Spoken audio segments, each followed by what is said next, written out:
Hello, one and all, and welcome to the 190th episode of the Voluntary Viewing podcast, recorded on July...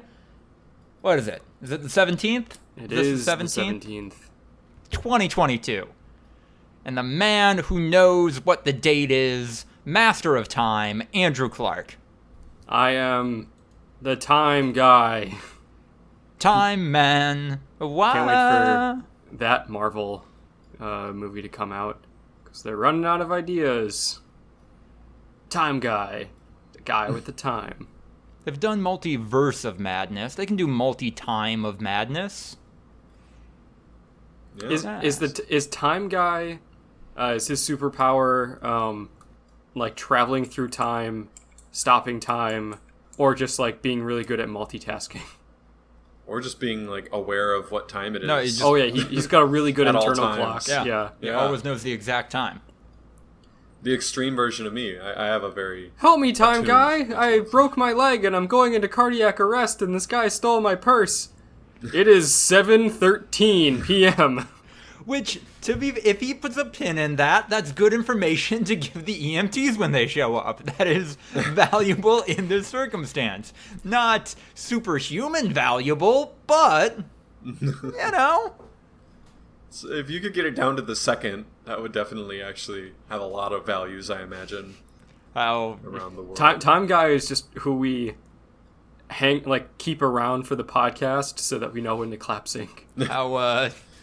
How pathetic do we want to make Time Guy? Can he adjust between time zones? Is that also in his skill set, or not even that? He can adjust time zones. You realize how time zones work, right? Like, right.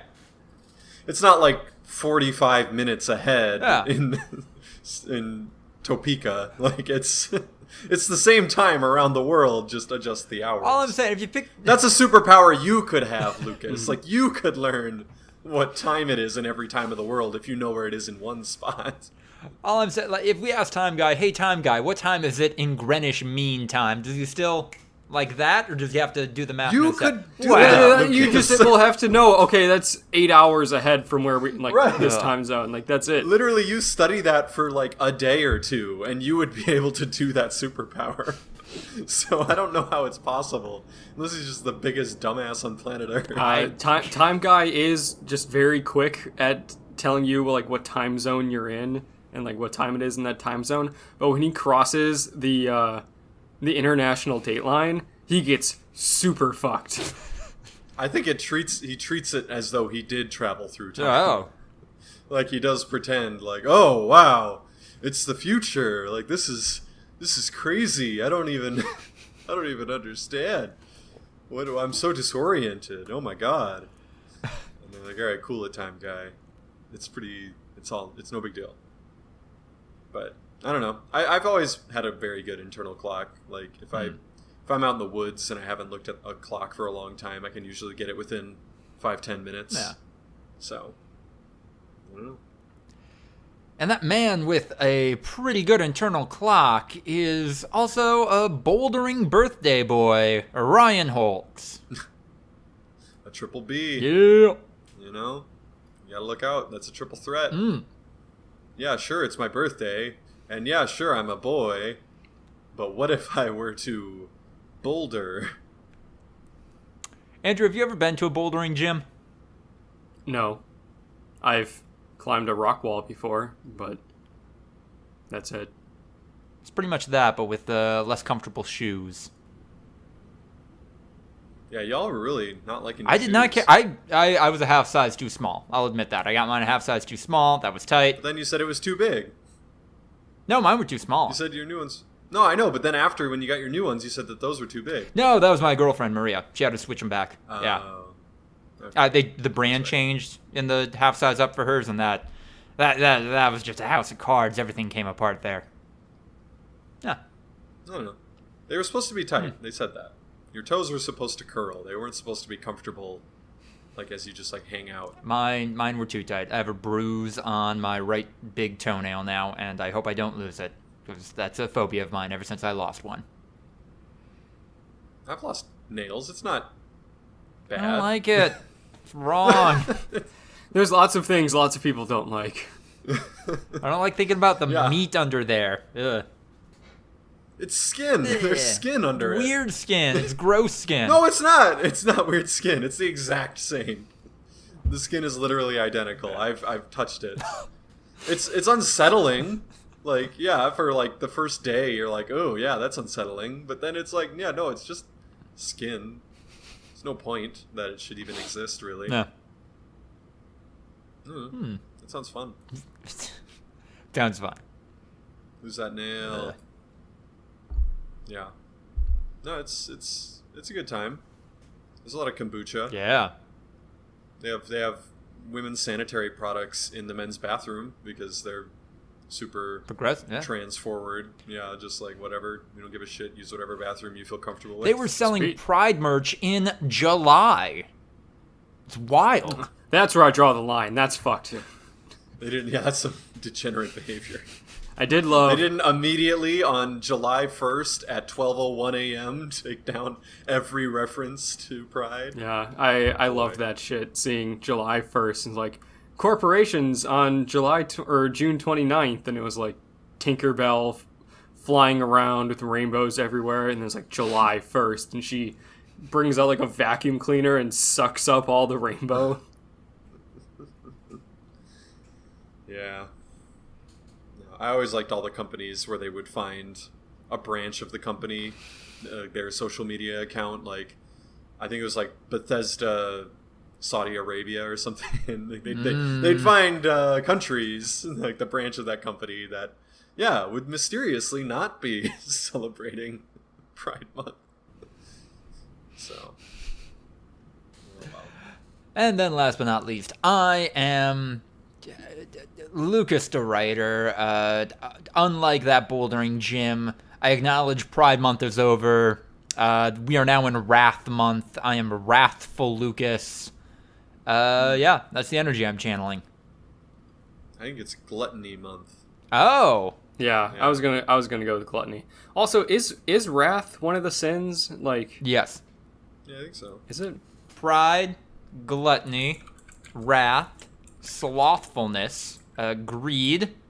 It's just sloth, but yeah. Yeah, slothfulness. Slothfulness seems redundant. Yeah, 'cause, I mean, you could just say like pridefulness. I don't know. Wrathfulness, yeah. Okay. Enviousness. So pride, greed, lust, envy, wrath, sloth. Huh. And gluttony. Yeah. Yeah. The good one. I think I said gluttony. Did I miss it? No, you missed gluttony. Oh, Gluttony's the good one. Damn. Wait, why is Right. gluttony the good one? Because No, that's fun. a good one. No. Yeah. All these other ones suck. And then, sloth's kind of Yeah, good those too. are Suck. the, Lust most of them. sucks? Lust is just being horny on Maine. Come on.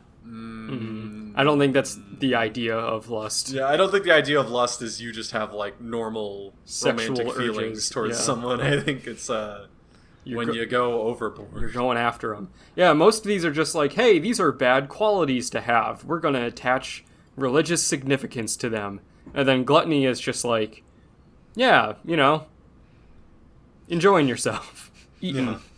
Like almost every pope is fat. Like Yeah. so, is almost every pope committing one of them?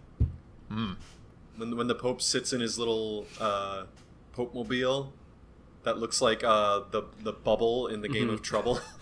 It does. Yeah. Has anyone ever tried to like pop the bubble and then the pope kind of bounces around Jesus. like the dice in the middle of Trouble? If y'all could only do one of the 7 deadly sins, which one are you rolling with for the rest of your life? Gluttony. Gluttony? Come on. Yeah, it's gotta be gluttony. Yeah. All Or right, just gonna sloth. eat. Okay. Yeah, like, It's gluttony or sloth. 'Cause Yeah. sloth, yeah, not being able to like lay around at all, like you have to constantly be doing something. That sounds like actual torture. I mean, that's just my life. I don't think that, like, choosing Right, one of really. the 7 deadly sins means that you can't, like, experience the normal spectrum of that thing. Like, I don't know. Well, Is I feel choosing like gluttony, does that mean that you can't ever be horny again? Like, I don't think that's part of it. gluttony. Hold on. No, because you're not choosing lust. right, but like when's the line for sloth? Because we're talking about like early Christians here. Yeah. Like, I think, like, literally ever relaxing was sloth. Like, you had to constantly be building a fucking barn or Till those doing random fields. shit. Yeah. Grow me food. Yeah, surf. Grow that fucking food. Let's bring surf Yeah. back, but use it as a insult. Yeah. It's like an American oligarch thing. Yeah. We're all just serfs for the billionaire class. It's like calling people I mean- a peasant. If the shoe fits. I think it was always a... Was it not always a pejorative? Surf? Yeah, I kind of thought surf No, was I think it was just like pejorative. a name. Was surf ever reclaimed? What's up, my Did they ever surf? take it back? Surf definition. An agricultural laborer bound by under the feudal system to work on his lord's estate. Oh. Yeah. Wow, That's so what a surf they're not even farmers as we know them. They are people who are day laborers. They don't even own the They're land they're tenant working farmers. on. Yeah, Yeah. that's the whole point of feudalism was that you had serfs, people that were bound legally to work for you. Right. And in return, guess- you kept them safe and let them keep some of the food they grew. Andrew, this just sounds like slavery with more steps in the middle. I mean, it is. That's what they have. Like, Yeah. they have a bunch of synonyms, and I guess, yeah, serf is the PC term, because, yeah, they have, like, slave and servant, thrall. Yeah, Thrall's a Thrall. I good love that. Love that Ooh. one. Yeah. The state of being in someone's power, or having great power over someone. So, Yeah, and if you didn't Yeah. produce, you got kicked out, and you were right. on your own. Well, that's the first thing that the South did once they were no longer allowed to have actual slaves, was Indentured revert servitude. to, just like tenant farming, and just, like making sure that black people could never actually rise above Have you guys working class. Have you guys peered far enough into Reddit catacombs to even understand the argument of the South in the Civil War had the best generals? They were actually the better military? I have seen that a lot. Mostly just things bleeding over to Twitter from Reddit. Right. And It's basically based in the fact that the South was so horrendously undermanned and outgunned. Yeah, like they were just fucking absolutely wrecked by anything that the North could do. They had nothing other than tactics. So Yeah. the fact that they were able to hold on for even 4 years Yeah. is why that is they true. put, but they yeah, put no, up they're losers. similar numbers. I think the South actually did do like slightly more casualty doing than the North did, but also like they didn't have any factories, they didn't have trains, they didn't have as many soldiers. So the fact that they were able to like put up a fight for a while was like, wow, these guys must have been pretty fucking good to lose slower than they should have. Right. They should have been fucking wiped. Like in the first Battle of Bull Run, the basically actual start of the Civil War, like there was a bunch of northern tourists just like, well, we're gonna go Watch watch this us slaughter. win a war. Yeah, we're gonna go watch us put down a rebellion. This will be fun. And then it did not go that way, and it was like, oh shit, this is like a war, huh? Because the North was just, they did not expect there to be like any sort of capability from There the South. really shouldn't have been. Yeah, I mean, But yeah, I mean, it was probably that. It was probably that the North underestimated the them. a lot of the northern generals were just like holdovers from the fucking Mexican American War. Like Winfield Scott was so fat he couldn't even sit on his horse and shit like that. Like I don't know, the South was scrappier. They were fighting for a cause that they really believed in, and the North was just like fighting for this vague concept of reunification. So when Lincoln made it about slavery, that was when it kind of finally turned, and it was like, oh no, we're actually fighting for a purpose. So Wait, hold up. We're the good guys?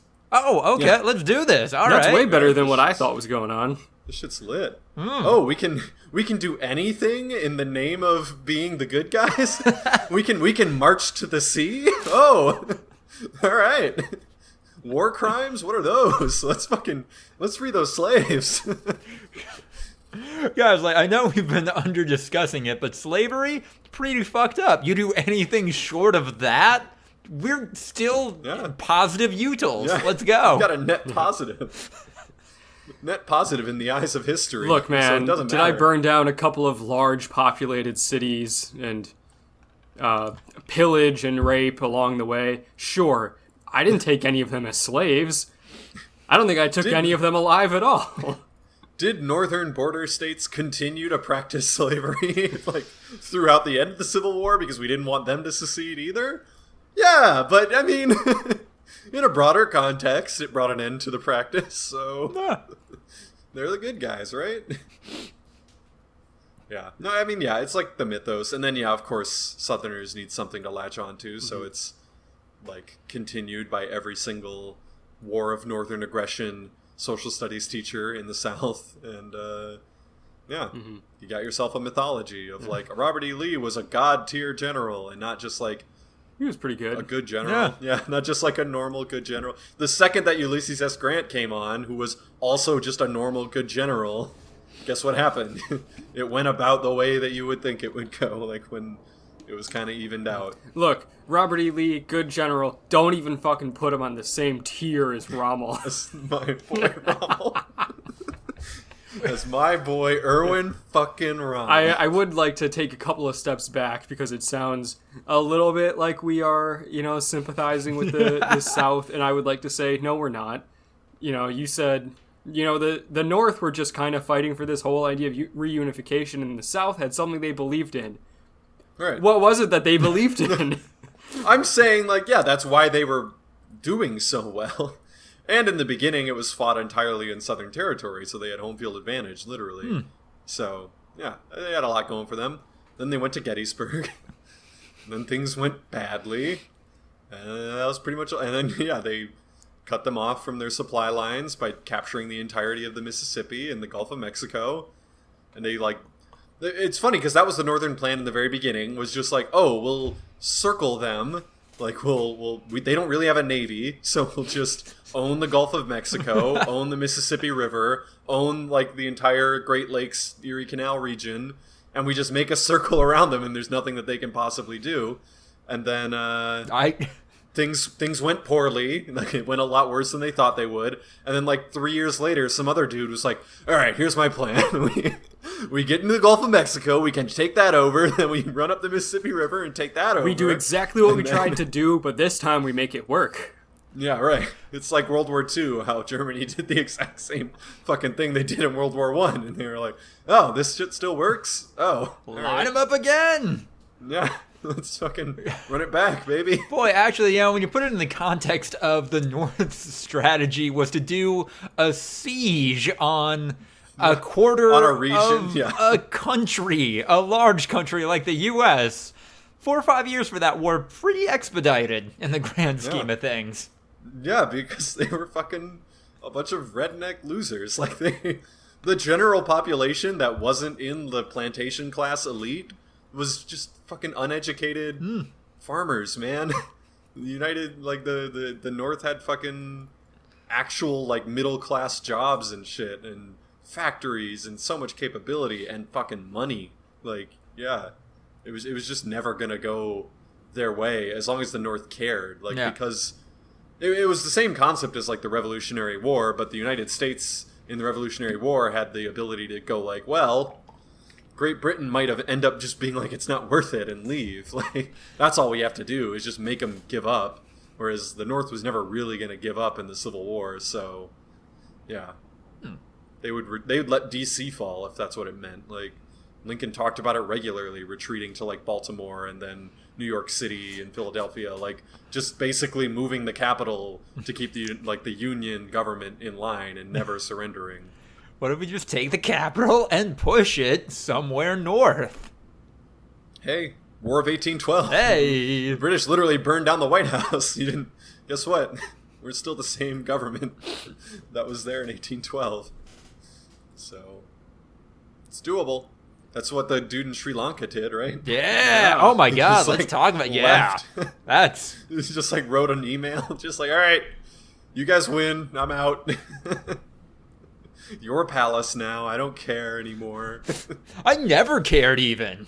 Yeah, no, like, you guys, like, really seem to, like, I don't know, you take it so seriously. You're, like, try-harding. I don't know. Yeah, bro, I don't even care. Like, you can't hurt me. I'm just doing my thing. You I'm can have above this you. dog shit palace. Yeah, dude, I'm just vibing out here. And where did he flee to? I don't even remember. Was it like Singapore or something? President flees country. Oh, Where did he go? Where's the Sri Lankan He president? writes a resignation letter. That's so funny. That's such a funny. Yeah, no, letter. he wrote like an email. He's just like, all right, well, I see that you guys are mad at me, so I'm gone. You take it. I'm finna head out. the Maldives. Later, gang. The Maldives. Ooh. But it's unclear what his final destination may be. Not a bad place to flee. How far is flee it, to, though? I mean. Yeah, not a bad place to run away from. The Maldives are a tax haven, right? Yes, Yeah. I believe I've heard that. Oh, they're very Maldives. close to Sri Lanka. Yeah, I was gonna say, It's I an feel even like smaller it's island close. in the Indian Ocean. Right. Yeah, like it's pretty damn close to Sri Lanka in the grand scheme of things. I thought it Is was that- closer to like Indonesia. Ooh. Yeah, no, it's west of Sri Lanka. Yeah. Interesting. Well, Yeah. Good luck to you, man. Those islands are pretty small. Still not out of assassination territory. That close. Feel like you get a couple thousand miles, then it gets a bit trickier to organize. But 2-3 islands over, that no, there are still sympathizers over there. Yeah, watch out for plastic shotguns. Hey, but I was gonna say, it's not like he had ties to a like extremist religious group. He just like systematically oppressed his entire population and continuously like kept them underfoot at every turn and basically suspended democracy and yeah. No, nothing bad. you know, like, king shit. having loose ties to a weird. Yeah. King shit. Literal king shit. You drop this king. It's just like a fucking, I don't know, $50,000 ring as he's desperately trying to climb aboard a military jet to flee the country. You dropped this king. And we are dropping into the news of the week section. Gay people get the same benefits as straight people at Nintendo. Very brave. Clap, of them. clap, clap. Go off, Nintendo. Drop this king. Just gonna keep bringing it back. Yay. Also, 2022, that's having a normal one, I guess? Like, I don't know. This is weird. This is a win, but like... It is very bare minimum stuff. It's just like, wow, this guy back in the Civil War didn't even own slaves. It's like, oh, cool. Robert E. Lee. like, Yeah. Dude, this guy didn't even own slaves. This dude, he didn't even own human as chattel. Fucking Yeah. so progressive. Yeah, what a fucking absolute champion of social justice. I guess I will say it is with it. Sorry, Robert E. Lee was the ultimate libertarian. He was like, look, like, black people deserve rights, but, like, I do want to uphold the whole idea of slavery. Like, it's the same thing as, like, oh, yeah, no, like, I think the we're all state equal. should be allowed to make that decision on their own. We're all equal, but, like, yeah, I do believe in every single fiscal policy that does inherently keep down the lower classes. Don't ask me how my family from ever got rising that, above got their that station. money. I mean, Don't listen, ask. if black folks could afford rights, I'd be fine if they had them, but also I'm not going to change any of the oppressive systems that limit their ability to buy their way into the higher classes. Well, also, is he not only going to change it? Robert E. Lee was... That'd be the equivalent of, like, a Wall Street banker fucking strapping his M16 and charging into a crowd of protesters and fucking killing to uphold the system that he believes in. It's pretty impressive. He He's the led ultimate a literal libertarian. war. Right. Actually, no, it wouldn't be the equivalent of a Wall Street banker. It'd be the equivalent of Jim from Puxatawney, Pennsylvania, who lives in a comfortable 2-bedroom home with his wife and kids, strapping on his M16 and charging the protesters in Wall Street to uphold the current economic system. What kind of people were in the Capitol raid, Ryan? Yeah, I guess. Yeah. They are the ultimate. I guess the only grander context I will give for this Nintendo news story is that Japan doesn't recognize same-sex marriage. So a little bit of a thing for Nintendo to like, we'll recognize that. Thanks, Abe. Give that to you. Yeah, well, like, I guess. Yeah. Your people, I guess. I suppose. Yeah. I mean, let's do an inventory. How many gay people work at our company? Oh, 20? All right. We'll give them rights, I guess. Okay. Whatever. Oh. Yeah. Now this Kotaku article. That's a big deal. Okay. You're right, Kotaku. Calm down. Something. Speaking of Nintendo and gay people, Bayonetta 3 is out in October. There's an option to cover up the titties if you want. Oh, you're saying that's for gay men? Like they cover up the titties so that gay men don't get offended? No, I'm saying Bayonetta is clearly a lesbian. Oh, okay. I thought you were saying like that those things went hand in hand. Like it was for gay people because gay people wouldn't be offended by having to look at boobs. I don't. So I totally understand why they would put a safer work version of the game in Bayonetta 3 because it is a portable system and you could be playing this on a bus or in a mixed crowd or whatever. They're showing the examples and like there's still no like nudity. Right. It's just there were never nipples in Bayonetta. I mean, the safe for work mode or whatever the fuck it's called is still she's wearing like a leather spandex outfit that's skin tight and you can see everything. The only thing that changes is that I don't know, the color is different. It's skin colored now, or when you turn it on, it's black. When you turn it off, it's skin colored. I don't know. They got rid of the inner thigh. No inner thigh shots. Okay. We're fine. They call it naive angel mode. I'm about to go naive angel mode. I'm going naive angel mode. Is the violence toned down too? No, Ryan. Come on, that would be compromising a core element of the game. Yeah, the lewd stuff. That's totally not a core element of Bayonetta. Although you saying that, there are special climax attacks that are S&M coded, so unless they change those up, I don't know. Your Bayonetta might still be smacking someone's ass on a treadmill so they fall back into an Iron Maiden.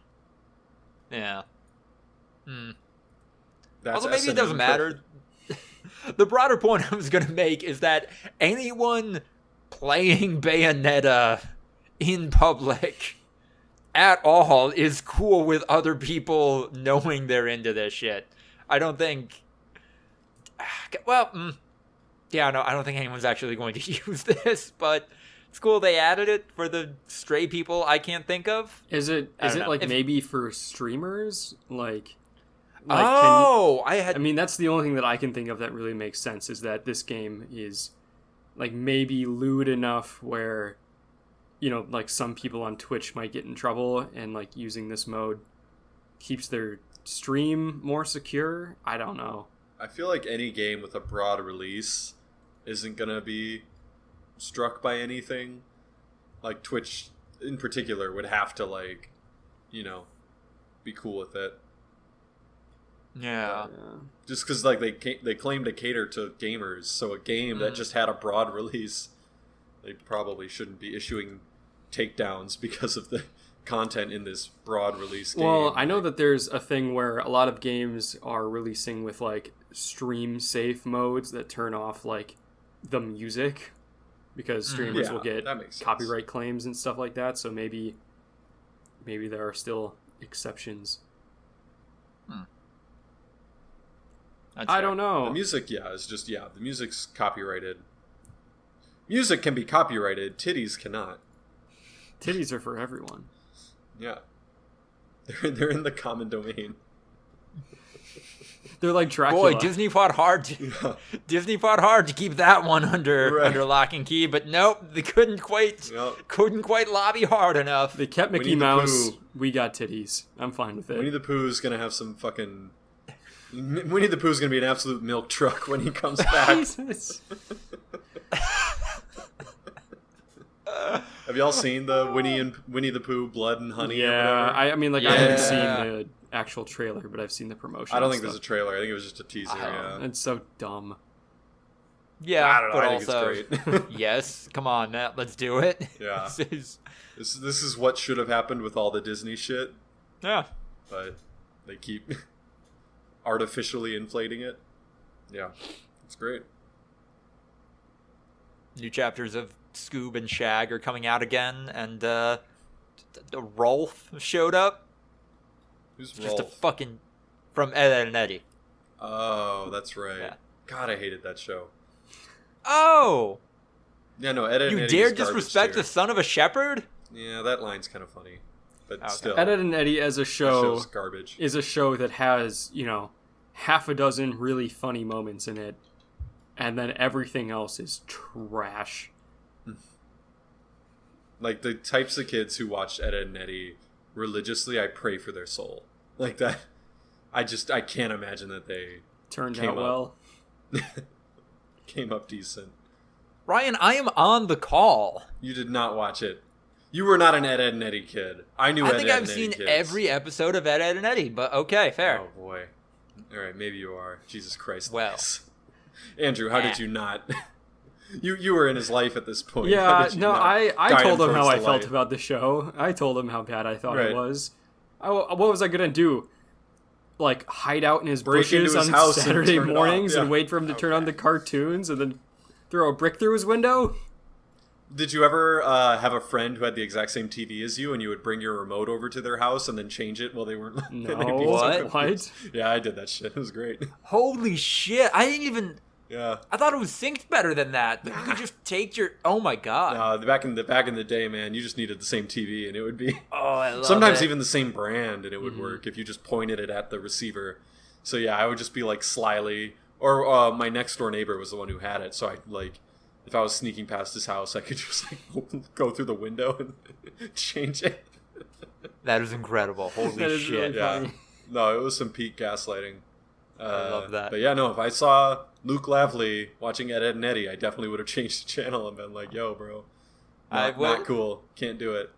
What if you saw a literal child religiously watching NCIS? Would you take umbrage with that? Less umbrage. Okay. It's like Ben 10 kids, like that's like a different brand of weird, but like I feel like Ben 10 kids probably grew up normal, I watched Ben 10, not religiously, Yeah. but I Yeah. liked it. I watched the first Yeah. season. I feel like those kids probably came up normal, but like, They probably came up watching NCIS, but I don't know about that. Well, you did, I know. I think Ben 10 keeps rebooting with like a new animation style each time, and that's odd. I wonder what's going on, what that decision-making process looks like. I've never seen any Ben 10 other than the OG, but That's Yeah. all you need. those kids were really into it, and I was like, Yeah. I don't hate you, but weird. Kind of fell off when they introduced an 11th alien. It's too many. What? Come on. 10 was enough. 11, Yeah. you lost me. What are we doing here? Then there's a 12th, a 13th. Like, what? Come on. Now we're just doing anything. Now it's just whatever in here. Like, so you watched fucking Dragon Ball Z, right? Yes. So he goes Super Saiyan, right? And he's like the first person ever Yeah. to go Super Saiyan for like thousands of years. Correct. How many episodes before more people start going Super Saiyan? Oh, I boy. think it's like one, right? Well, okay, Andrew, you watched the abridged series. They flipped that switch pretty quickly. Oh boy, no wait, no, So- I forgot about Super so Trunks. from- Like 20. No, Okay, so- from the end of like that time, he goes Super Saiyan, he fights Frieza, the fight's over, that arc is done. How many episodes until Trunks shows up and also goes Super Saiyan? How much Like five. real world time before passes between the end of that fight and the beginning of the next one where someone shows up and goes Super Saiyan? I don't know what the release schedule was like, but I'm talking about in universe. in the Dragon Ball universe, it is a span of I think a year before another Super Saiyan running around. 1 year and 5 episodes. 1 year.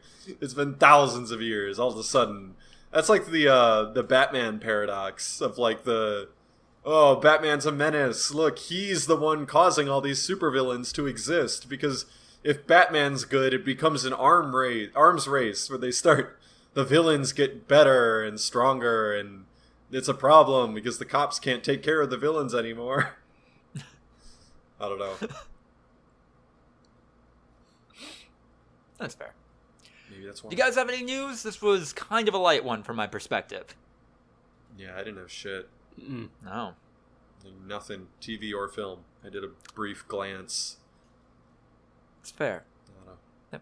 Then we're headed into the meme corner, and this is actually a great transition because I saw a mini trend take off where people on anime Twitter were arguing that X character, X whatever, is more iconic or would beat Goku in a fight. And I'm not the first person to make this argument, but I'm going to make this argument more emphatically.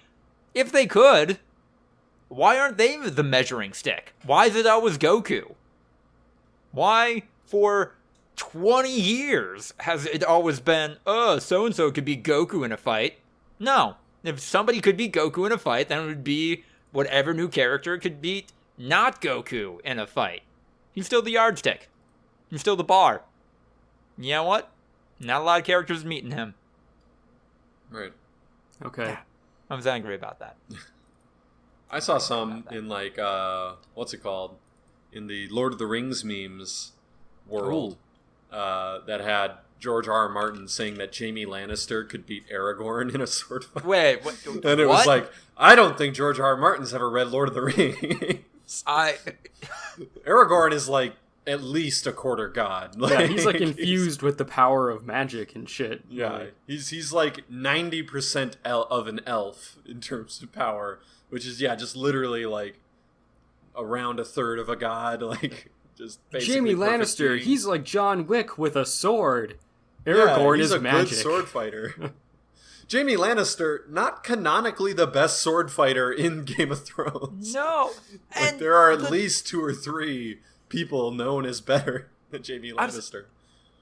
Does George R. R. Martin not know what makes Jaime Lannister an interesting character also? Like, he becomes infinitely better once he sucks shit at fighting and then has to navigate his entire life without having that in his back pocket. Right, but isn't that kind of what George R. R. Martin's going for? Is that he was so ridiculously powerful that chopping off his hand is like the most egregious thing you could ever do, because now he was that good, man. But yeah, no, he created other characters who were canonically better swordsmen than Jaime Lannister. So to then say he's better name than him. like basically. I want to know if you can name him off the top of your head. Sir Barristan in his prime was considered better. When he got kicked out by Joffrey, he even says like, you know that even now I could cut you all down where you stand. Like the show gave him a fucking rough death. Like he just got stabbed by a bunch of random masked dudes. But like the books, he's still alive, and I'm sure his death is not going to be like that if it were to ever be written. Oh fuck! The guy who wields Dawnstar. In the show, they gave him fucking dual wield, which is bullshit. To be fair, it was cool. It was a cool fight sequence, but like in the books, no, he had one sword, which was literally forged from a fucking meteorite and shit. Like it was super badass. But like they were like, we don't know how to show that this dude's like super badass, so we're gonna have him dual wield. Like, it worked. Okay. I'm trying to remember his name. If I type in Dawnstar. It'll have it. But I think he was from House Hightower. House Dane. Yeah, Arthur Dane. Oh, so that's just a normal guy name.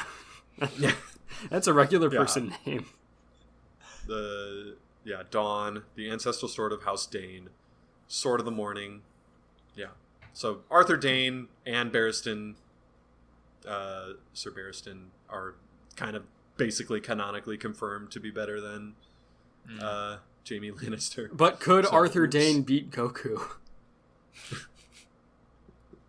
Could Aragorn beat Goku? I don't know anything about Goku. Aragorn has... Does Aragorn's plot armor stay with him? If Aragorn's plot armor stays with him, like, damn. Because Goku's died in the series, right? Goku has died so many fucking times, dude. Okay? Exactly. Aragorn can't die. He's got more plot armor than most characters in literary fiction. Like, he's literally the Jon Snow of Lord of the Rings. He physically cannot die. Jon Snow did die. Did he, though? Yeah. For like 5 minutes. The show should Not have even done enough for better brain with that. damage. The book is setting him up for, like... No, he's going to be different. Like, he's going to be very fucking affected. Whereas in the show, he just kind of got more mopey. Oh, I don't want it. Just like fucking... They're gonna set him up to be like not zombie, but like part dead. Like that's kind of how he's gonna return in the books in theory. But no, he just became kind of a mopey, like even more mopey. He was always sad, Jon Snow. Jon Snow comes back to life. So that just happened. So I did a thing. Oh no! Did you hear that there's going to be a Jon Snow spinoff, or at least that they're working on it? Good for Kit Harington getting more work, I guess. He's not currently. I don't know what they do okay. with him. Shit beyond the wall, man. It's all sorts of wild shit out there. The children of the forest, they survived, and they want revenge. Wait, why? Because the men, they were greedy. I guess the children of the forest created the White Walkers. Yeah, they did. Yeah. Oops. They're mad at the fell hearts of men. The White Walkers were supposed to be their protection, but then they attacked the children of the forest. Thanks for taking care of the problem we created, but also we're still offended by your practice of crop rotation, so back at it, I guess. They're not... We're back on our bullshit. This time we'll hit him with a knife that's got capsicum on it instead of ice magic. Now we'll make some peppery demons. It'll be great. These ones totally won't turn on us and try to kill us all. Yeah. John Wick, or not John Wick. John Wick! John Wick in the Game of Thrones verse. Jon Snow, the series. This time, they actually explain the Lord of Light. Right. Is it a good idea? Oh, sorry, go. No, this time, Jon Snow's lineage matters. Yeah, that fucking twist literally meant nothing. It just made it incest. Yeah, you fucked your aunt. That was the whole thing. Okay. So it's weird now, right? Yeah, it's definitely weird. Because she's your aunt? No, not because she's my aunt, but because we both have claims to the throne now. It's weird. The vibes are off. Also, she's your aunt. And? Babe, you've hardly touched your dragon egg omelet. Your vibes are really off. No, I don't... Is it a good idea to make a medieval fantasy show where a dude has a gun?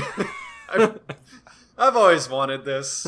This is why I wanted to play Skyrim with gun mods. Like, I want one guy to have a gun and just like a regular gun, or like he made like a metal tube that can shoot a cannonball. No. Time travel, like an effective gun. He's got a store of ammo, so he has to like protect that so that people don't destroy his power. But yeah, like he has an actual gun. He like the archers are like fucking hold, and then all of a sudden just like like bullet holes are appearing in their foreheads, and they're just like oh shit, he was alive 1 second ago. The light has left his eyes. Oh fuck, man. This is so beyond anything that we could imagine. Yeah. I don't know. Like the bullet makes an impact in their skull, and then far off you hear like 2 seconds later like a and it's just like, oh no. This is so bad, man. This is so bad. And I don't know whose perspective you would tell it from. Like from like someone who's like cautiously aligned with him. Or if it's from the perspective of the people who don't have a gun. Like, yeah, but I don't think you'd make it from his perspective. That shit would be kind of lame. Yeah. But like if there was like warring tribes and one tribe like aligned with him to try to get the upper hand on the other tribe, and then just like realizing what they've done. I don't know. Maybe it could be interesting. Someone should make it. I do appreciate the politics of this story already taking hold, where, oh wait, this is just terrifying. No one should have this power. It should not be this easy to kill people. Make it a cautionary tale around like nuclear weapons and shit like that. Yeah. It's like, oh wow, you have unleashed the beast. This dude just kind of hung out and like was really bummed out that he got transported through time, and then you went to him and said like, hey man, I come in peace. We'll like help you out if you help us take out these people. And then when they saw it in action, oh no, we didn't want this. If this light novel title doesn't already exist, I'm sure it will shortly. Transported to another world with a gun. Johnny got his gun and took it to feudal Europe.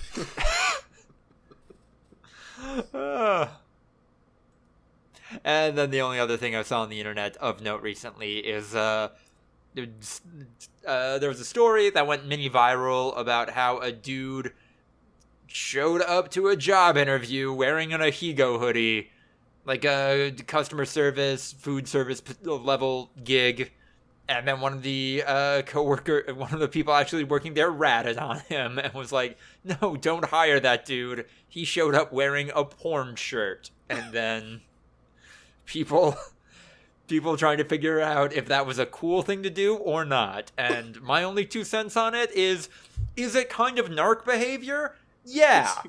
But you know what kind of coworker this dude is going to be like. You know what kind of energy he's going to bring to a workplace if he's showing up to an interview in a porn hoodie. Wait, so I'm confused.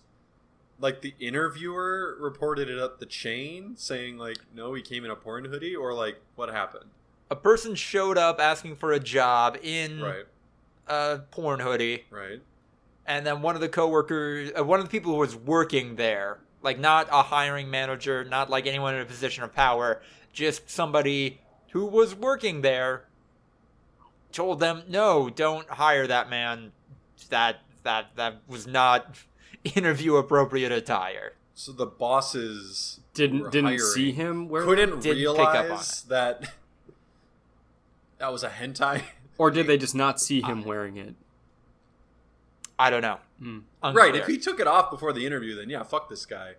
Fair. If he was wearing it though into the interview, oh good god. It sounds like there really wasn't an interview. It sounded like he went to like a fast food store and said like, "Can I have an application?" Is that what you're saying, or like? I think yes. Okay. Yeah. Okay. Applied to a job. I was like, if a coworker saw him in his car beforehand wearing the hoodie, and then he took it off before he came in the restaurant and like ratted him out. Yeah, that's some bullshit. But yeah, if he walked in brazenly, I feel like it's kind of on the hiring manager to understand the fuck that shit is. It's not Ryan. It's not covert. It's not. I know what you're about to say. It's not. No, no. Actually, what I was going to say is, Ryan, you're somebody who's fairly plugged into the internet. Your eyes glaze over whenever anything anime related comes up. Now imagine just somebody who is 45 making these hiring decisions. No clue what anime is. They see that, they immediately write that off. Oh, that's some anime bullshit. I don't know that. I'm not paying attention to that. That has been my experience at least. I think there's no way. It's a little bit more obvious. Like, oh, okay. Yeah. I saw the hoodie. Some of them, are like, oh, that's a weird expression. Some of them are like, you know exactly what the fuck is going on here, man. Like, did you all not see the hoodie? All of us quietly Google ahegao hoodie. The middle face. The main face is like, okay, I guess, but some of them are like so obvious. Yeah. What the fuck is happening? Boy, there's a lot of saliva in some of those. Exactly. That's not saliva. I googled ahegao sweaty, and like a good chunk of them are it's just Kanye. Like it's a sweater with a big picture of Kanye's face on it. I'm not seeing this. Really? Oh, for me it's up at the top with the ads. Did you spell it wrong? Maybe. Andrew, you don't know how to spell it? Wow. No, it's spelled right. Revoke your anime card. Okay, it's not featured in any of the actual results. It's the ads. Shop ahegao hoodie, Yes. and then it's like there's a Shrek one, and then there's Flaming Hot Cheetos and Kanye. What? One where the titty would just be out? That's weird. Although I get maybe that'd be good for nursing, if there are applications of that. I don't know. My God. One of them is just an actual like naked woman tied up. Jesus. Yeah. No, hentai. No, I mean like it's Apparently just the- one big picture on the hoodie. It's not a small image on the hoodie. Like that's the whole hoodie. Yeah, it's hentai. Yeah. Hentai. Apparently the main face of the most popular Higo hoodie, that's actually a boy. That's from a yaoi hentai. The main face? The one Yeah. like in the middle. Correct. Bro, if that's a boy, that is an underage boy. Yeah. Okay, yeah, there you go. I'm like, I guess you could maybe make an argument that they're like 18 or 19 if they're a woman. If that is a man, then that is a very young man. Any way you slice it, there's problems here. Yeah. Listen, porn can be a place where you explore some stuff, where you figure out some personal stuff. But you put that on a shirt, and then you're selling that for $25, and now, I don't know how I feel about Making this. everyone Not great. else I don't like it. engage with it and see it. You're ruining my day. You're making it someone else's problem. First they came for the Shrek hoodies, and I did nothing. I did not own a Shrek hoodie. I just wanted to get on a train in peace, and now I have to look at not even covert pornography. I'm not down for. I did not consent Covert to pornography, this. you're good with. Well, You're down what with are that. what are a lot of ads implying? What? Pornography? Yeah, Ads are pornography? This is a you've hot seen take. some of those Carl's Jr.'s ads. Come on. Where they eat burgers? It's hot women eating burgers and wearing Y'all bikinis got a and stuff. food fetish? Well, No, Is that no. pornography, I'm not siding with Lucas on this one. I'm telling you what Oh, he's okay. talking about. No, they make it sexy. They make it too it's sexy. sexy women eating food and also playing volleyball. Sexily. I guess. I don't know. Somehow smoothing over tensions between the U.S. and Mexico. I don't know. It's been a while since I saw that commercial. Fun.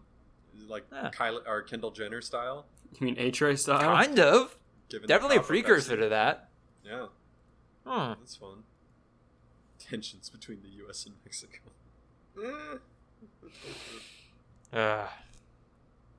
All right. I think that will take us into the other call and the breakouts. I'm playing a little JRPG from 2021 called Dungeon Encounters.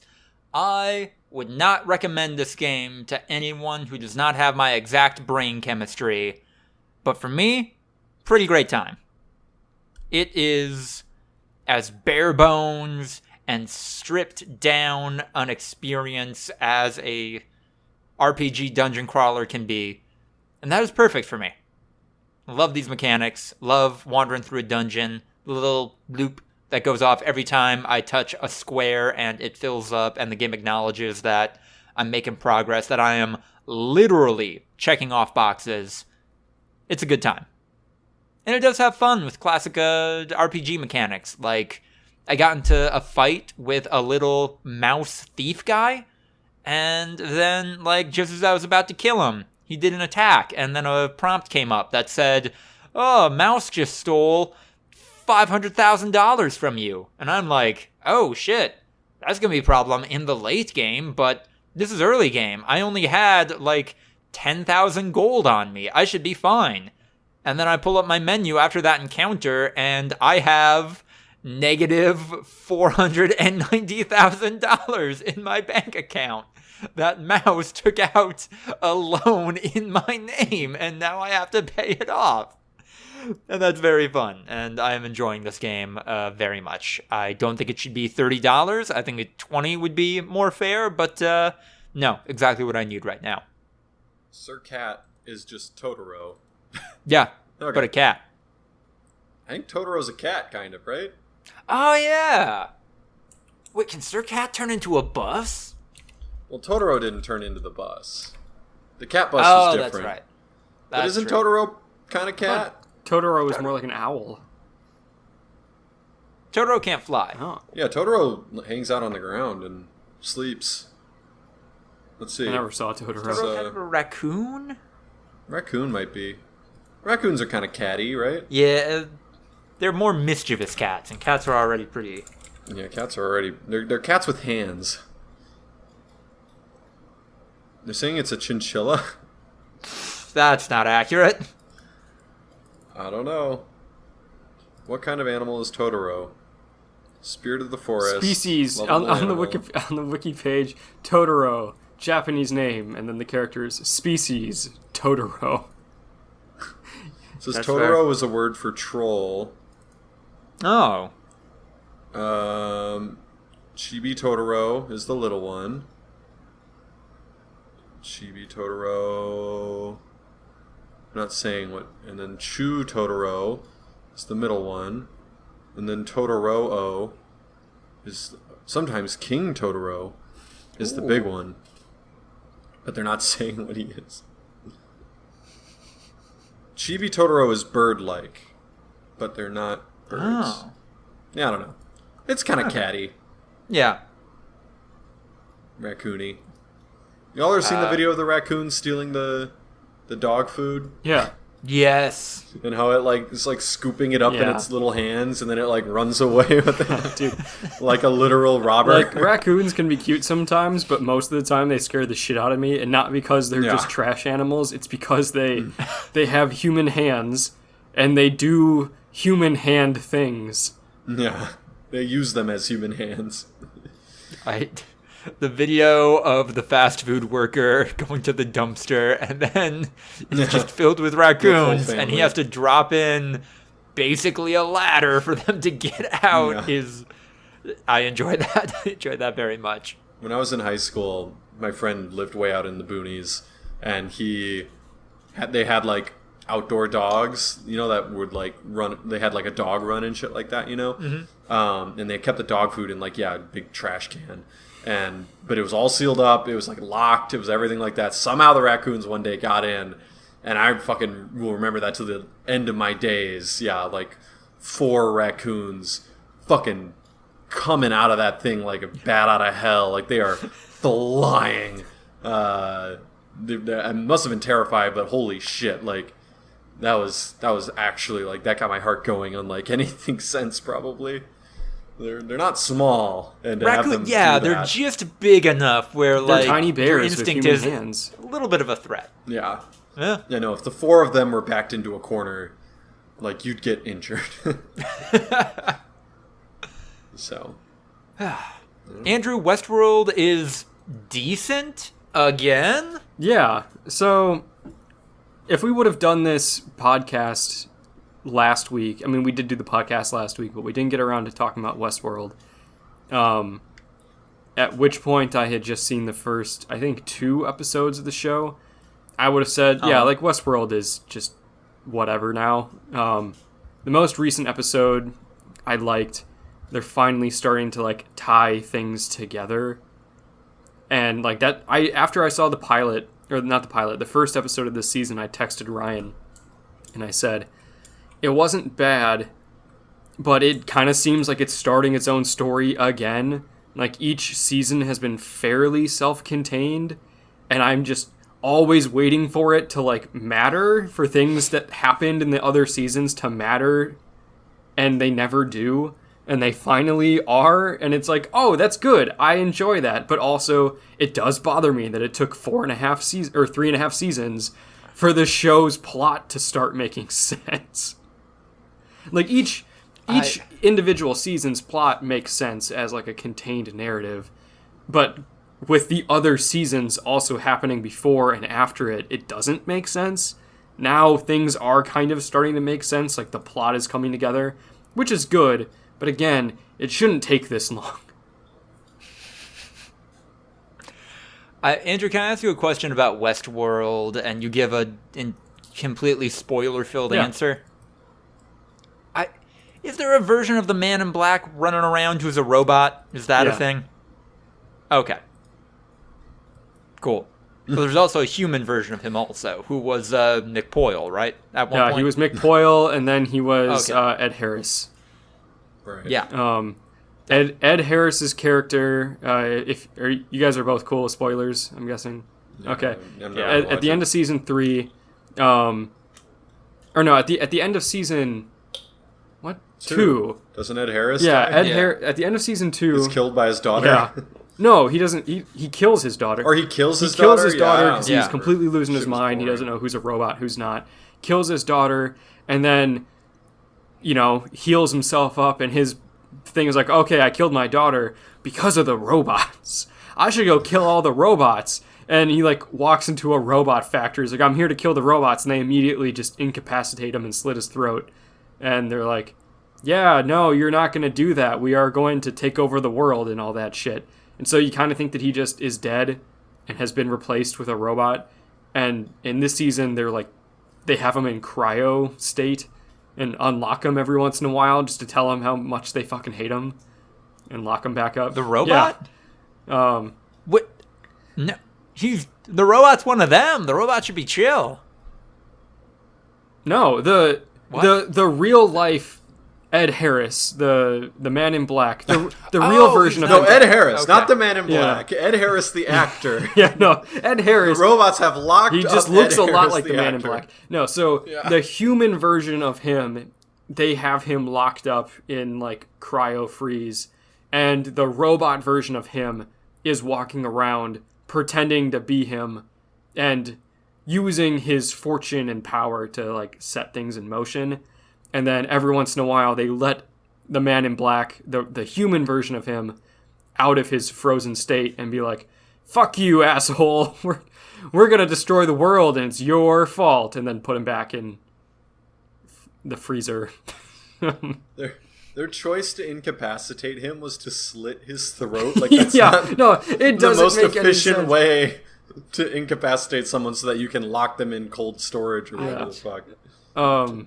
Elbow him in the temple. That'll knock him out for a good minute or two. Yeah. You can throw him in cold storage then. And also Tessa Thompson's character, who was Hale, and then got killed, and then Dolores put her brain in. Dolores became. And then they're it's not really Dolores anymore because it's also taking on the characteristics of Hale and becoming its own evil person. It's more complicated. Really good, Andrew. This is really good. I will say this. Am I doing it justice and explaining it in a way that is effective as the show doing so? No. But it's also not saying a lot. The show does it better than me, but not perfect. It does it better than me, but not by a lot. Notice the word that I used in the planning document. Decent. Is Sonic the Hedgehog's best friend Teddy still running around? Teddy did come back for one scene in the first episode of this season, and I assume that means that he's going to be here more. But also means that storyline is probably playing out in the robot heaven. I was going to say, I thought Teddy fucking died. What's the point of all this? Teddy died, and his subconscious or his consciousness was uploaded along with a good chunk of the Westworld. You saw season 2. Right, they all jumped through the fucking portal. And Dolores put his heaven in there as well. And so then his character does not exist in the physical world, and then he showed up in the first episode of season 4, which means that part of the storyline is probably not in the real world, if I had to guess. It's in the digital world. Digital world. Yeah. And that's all I have to say about that. Ryan, what are you checking out? Thank you, Andrew. Ryan, what are you checking out? No, we're almost done with The Staircase, which is like pretty good TV. I've heard nothing about The Staircase. Neither have I. It's Colin Firth. Oh. Some Titanic performances. Sophie Turner from Game of Thrones is Good for her working. in it. Okay. The mom from Knives Out, the hippie stepmom from Knives Out is like. I thought you meant Jamie Lee Curtis. Character. No. I don't know who's the lawyer. He's someone that I recognize. Oh, he was from shit. Yeah, no, I don't remember. But yeah, it's pretty decent. Otherwise, we're watching. We've watched a few episodes of Big Brother this season. Shit's gone off. It's been popping off. There was a cast. There was a member who was bullying. In particular, the black woman in the cast, and so Twitter got real mad and everyone blew up. And then she had like a full-on breakdown inside the house, and we don't really know if she, like, the producers kind of clued her in on what was going on outside, but she just straight up had a like mental break and had to leave. Like, was just like, I'm done, I'm out. The one being bullied or the one doing the bullying? The one doing the bullying. The woman being bullied is still alive in the games. That's cool. Yay! But yeah, she was probably going to be going home if Paloma, the one doing the bullying, didn't self-evict. But she was saying some wild shit by the end. She was saying, like, and that's what I'm saying, this is all a simulation. Like, all these walls, they're all just part of the simulation, and like the 16 of us, we're all the same person, and if we all just like band together, I know that we could like defeat it. We just have to like arm in arm walk out and rebel against Big Brother. And it was just it was something. You ever have somebody who you're not totally sure if they're using a metaphor or not? She was not using a metaphor. Oh boy. She was very much in a different state mentally. She found out that they were kicking her ass in the quote retweets. She just fucking lost it. She was getting roasted, and yeah, there is a chance that the producers let her know. Or in recent years, there's been like the same type of thing, like a lot of bullying, and sometimes it falls on racial lines, and then Twitter gets real mad, and people get canceled while they're still in the house, and they don't know. And they that come they're being out 6 canceled weeks later, and they're like, "Hey, everyone hates you." Yeah, everyone hates you, and they're shocked always. And like then sometimes they'll read the receipts, like they'll show them clips of them being racist and shitty, and be like, "What do you have to say for yourself?" And then they're like, "Well, that was out of context." Like they always try to like swim. But yeah, so now there's like speculation that maybe families have started to like come up with like code words, because like in cases of family emergencies, you can like communicate a message to them and stuff through the producers. So you could say like, "Oh, you know, like your brother had his baby," or something like that, and then that's code for like, "Get the fuck out, like everyone hates you, you have soiled the family name, get out of this while you still can." Yeah, no idea. So that was fun. Cool. Andrew, was Top Gun Maverick fun? It was a lot of fun, actually. It was an edge of your seat theatrical spectacle. And if you still got a chance to see it in the movie theater, I would recommend that you go see it. Definitely in theaters. My parents very much enjoyed it. They don't often go to movie theaters, but they made an exception for Top Gun Maverick, and they're glad they did. Yeah. It will not be nearly as good at your house. So, your house in particular, Lucas. Wow. Talking shit about my house. Yeah. I'm playing River City Girl Zero in my house. This is a re-release of a 1991 game, which means it's definitely going to be in like the top 5 of 2022 Voluntary Viewing top 10 video games. 100%. Wow, 100%. 100%. Mark it down.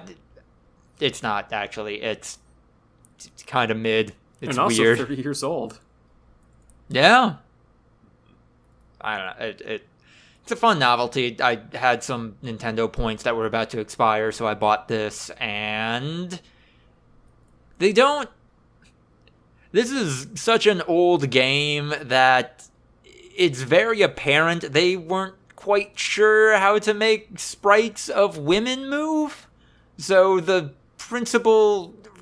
girls, the River City girls. Titular Liver City girls. Liver City. The Liver City girls. They look bad in this. They're fine when their sprites are static, but you have them moving and they have noodle legs. They have noodle limbs. It's not great. I'll play this one on and off. I'll give it a little more time, but it is not good. We've come a long way. We've come a long way for beat 'em ups. We've also come to the group chat. I briefly need to go off about how Chainsaw Man is back, and I hope Andrew will join me in that because he also read the new chapter of Chainsaw Man. It's still just the one chapter, right? Like the one chapter came out? Okay. Correct. It is releasing one chapter on Tuesdays. Okay. Yeah, we both read it. I'm sticking with it for better or worse. I'm going to stick with this shit. I understand the story is a roller coaster. It's probably going to go in a direction I never expect, but I very much like that this first chapter of Part 2 of Chainsaw Man ended with the setup of, Chainsaw Man's about to be down bad for a woman who is evil and hates him through no fault of his own. Again, we're doing a double beat, seemingly. I don't know. They didn't set up any sort of relationship between the two. He wasn't even in the chapter. Yeah. I think this is just someone who wants to kill him so that that's fair. She can make him spit up a demon that he ate. Okay. Yeah. The War Devil would want nuclear arms to be back, to be fair. That's kind of the pinnacle of war right now. The most war. This war, our war. Our war. Yeah. I'm enjoying it. I'm going to be keeping up with this one. Don't know if we'll talk about it here every week, but I'm going to be reading it every week. Also watching What We Do in the Shadows every week, which is about to utilize Kristen Shaw to her full effect, and I'm excited about it. Yeah, I've never really liked her character. Yeah. I thought it really fit in with the rest of the world, so we'll see if they take it in a new direction. But now her accent's fallen off, and they're about to let her go ballistic, and that's when Kristen Shaw is best. Has her accent fallen off? I know you a mentioned little bit. That. I think so. Not noticeably. Andrew, I know you don't watch What We Do in the Shadows, but they just introduced a character who is a genie, and I'm choosing to interpret that maybe the genie is doing the usual genie bit, or wants to at least, where he grants people wishes that end up having some kind of twist, but in this particular circumstance, granting wishes to Nandor, he recognizes that Nandor is so self-destructive that he doesn't have to do a monkey's paw thing. He doesn't have to have any kind of irony in the wishes he grants, because he knows Nandor is going to do it to himself. Damn. So far he has. Yeah. Any wishes that Nandor could ever conceive of would only have negative consequences for himself. So, yeah. Yeah. He's a pretty chill dude. He just kind of... He wears a business suit and a tie, but it's kind of like rumpled. Like, is it anyone that I would know who's playing this genie? I don't recognize the actor. We do in the Shadows genie. Yeah, I'd have to look. Hey man, when I told you to make my wife's hair blonde, I meant more of like a honey blonde instead of a platinum. Could you change it? I mean, yeah, I could change, but you're like using a lot of wishes right now, man. No, it's fine. Just go for it. It's fine. Yeah. He has 51 wishes, right? Yes. Anoop Desai. Not familiar. Let me look this guy up. Desai. He looks familiar. He does look kind of familiar. Yeah, I think I know what he only tells him that he has 51 wishes because that's one of his wishes. Yes. Like, how many wishes do I have? And he's just like, well, there's got to be some way to find out. And he's like, do you wish it? And he's like, yeah, I wish I knew how many wishes I had. 51. And Guillermo's like, you can't just use these wishes like this. And what, he couldn't, like, he'd had the lamp for, like, millennia, and he'd always rubbed it clockwise. He was like, it doesn't work. None of those lamps ever work. And he was like, have you ever rubbed it counterclockwise? And he did it counterclockwise, and it immediately, there's a genie. I think there's a jerk-off joke in there. It was maybe a little inaudible, but Right. yeah. You're actually saying that he's a jinn, which I think is in Muslim tradition, right? Yeah, I think genie is, there's an actual term, but like the anglicized it's just a version westernized. of jinn. Yeah. I thought jinn had like different connotations, Nope. though. Like they're not like all wish granters. Like, aren't they? Sometimes like they're more along the line of like demonic tradition. Like, I think they're more explicitly demons. Yeah. right. Which I think has like, I don't think a genie is like a thing in the cultural mythos. I think that's just something that Westerners kind of added onto it. Right. Yeah. Myth evolves. Yeah. Also have to shout out that in the What We Do in the Shadows canon, Laszlo is apparently the person who inspired Sigmund Freud's idea of penis envy. So that's neat. That's a fun gag to have in there. In particular, Laszlo's penis. Yeah. Inspires a lot of envy. I always liked how that was one of my favorite bits is when he's doing the psychoanalysis and Christian Schall keeps hinting at like these deep-rooted problems and he keeps trying to steer it towards like Freudian psychology. Like, yeah, no, but like, I don't know. What do you think about like in particular, I don't know, like the cigar or whatever, you know? And she's just like, yeah, you know, I think like never had time to focus on myself and like and in some ways that caused me to like get rid of that side of myself. And he's like, yeah, no, that sure we can come back to that, but like first, Tell me about your hands. What are your hands like in the dream? yeah. So, good show. it is Good a season show. of the good show. Yeah. We will see. I'm missing Colin Robinson. That's for sure. Andrew, don't look it up. Oh, maybe look it up. It is deeply unsettling to see. What's the actor's name? Mark Roche. I think. Mark Broche, Porkesh, however you pronounce his. Definitely not very... Porkesh. Oh, okay. Remember that? Whatever. That's how you used to pronounce him. We were like, that's definitely not it. His face is just poorly CGI'd onto a toddler's body, and it's unsettling. Oh no! I think it's like that old commercial that had like Will Ferrell, I think, on a baby's body or something like that. Like where it's just really shitty CGI. Like it must be intentional level of shitty CGI. So. Oh, speaking of Kristen Schaal, I did finally watch the Bob's Burgers movie, Lucas. I know you saw it. Hey! And most of the movie was just a Louise episode, which are always kind of the best episodes of Bob's Burgers, so yeah. I don't... Oh, yeah. No, that's fair. Okay, she is a driving force in that film. I'll give you that. I think she's the main focus. Like, you know, I'd say like 2/3 of the movie are the murder mystery, and 1/3 of the movie is Bob and Linda trying to like make the restaurant money so they can pay off the loan. And like 3/4 of that 2/3 of the movie that's the murder mystery is Louise. So she's over half the movie. You've got me, first of all, and that's more like 75%. And then you throw in the Undertaker, and now you've got a 1 in 7 chance at best. So you take that 1 in 7 of 85%, and you're talking about a 1% chance. The math. My favorite joke in the movie is where Bob is very clearly having a nervous breakdown in front of his children, in front of his family. Yeah. And then it cuts to the bedroom. Good thing I kept it together in front of the kids.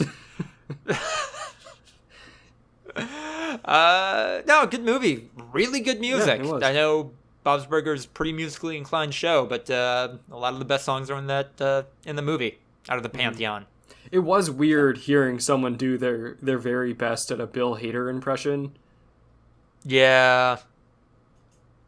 That was not Bill No. Hader, and that has not been Bill Hader for a while. Interesting. They couldn't even like put their spin on the character. He only has Kind like of, 2 lines, evocation. so Yeah. it was weird. I didn't care for Bob's Burgers characters that appearing in the end credits montage who didn't make an appearance in the movie. That's not fair. That's unearned. If you want to show off the fantastic collection of side characters in the show, put them in the movie. Don't stick them at the end credits. There really weren't that many. I mean, Bill Hader's Mickey, which wasn't even Bill Hader's Mickey, but like Mickey was there, which you kind of feel like he should have been a bigger part of the movie because it was focused on the murder of a carny, and he was the like another carny at that carnival. And they're like, yeah, we know a carny. Maybe we can ask him. And he has like 2 lines. And then Sergeant Bosco is probably the side character that gets the most lines, which doesn't make any sense. The biker gang leader of the One-Eyed Snakes, which is always funny. They were a deep cut, like, but yeah. He had 1 line, and it was off in the distance. You really think there would have been more. Yeah. You would have hoped. The Simpsons movie kind of went hard with their Yeah. character lineup. I remember that. I remember like all these random lines that made no sense to me as someone who never watched The Simpsons. And then I know Simpsons fans were like, whoa, they're doing it. The hi everybody guy got crushed by glass and said bye everybody. No, Dr. Nick. All right, I think that's just about going to do it for episode 190 of the Voluntary Viewing podcast, which will almost certainly be titled, King Shit. If you like what you heard, like, comment, subscribe, etc. Check us out on Instagram, YouTube, and TikTok for highlight clips. ActBlue link in the description. Support us either through the Anchor podcast platform or on Patreon, where you can join the legs of the terrific Tiffany Cole, Sucky Badger, and Central Richard Nixon. Send us your questions and business opportunities, voluntaryviewing@gmail.com. Follow us on Twitter for updates at V2_podcast, and follow me at Lucas the Writer on Twitter to keep up with all of my writing. We are in the middle of summer, everyone, and I hope you're able to make the most of it. Goodbye.